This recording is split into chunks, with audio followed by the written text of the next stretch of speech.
yung mic. Morning guys. So ayan, kagigising lang namin. Morning pa ba? Ang init-init nga oh. Parang tanghali na dito guys. So pupunta kami ngayon sa 7-Eleven dahil walang sinaing sa bahay.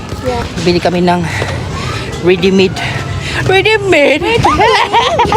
Di yung kakainin na lang guys kasi wala, magulo din sa bahay.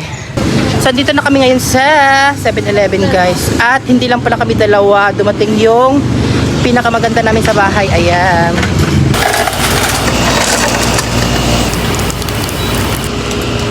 Itim ko no. Moreno. O diba, pogi niyan. Mag-jowa yan sila guys ha. Hindi yan sila ano, magkapatid. Magkapatid talaga. Magkabuka.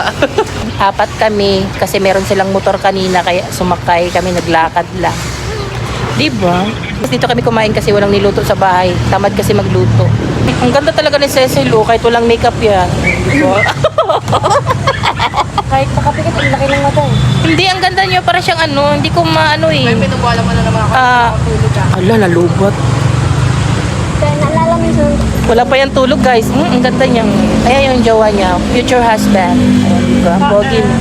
Ito talaga ni Cecil. Ano siya? Hindi ko maano eh. Wala pa yung tulog. Diba? Pero fresh. Diba? Fresh yan. So yun na nga guys. Kakain na ako. Diyan sila. Malapit na sila matapos. Ayan. Kakain na ako. kumain ng kanin niya. Wala.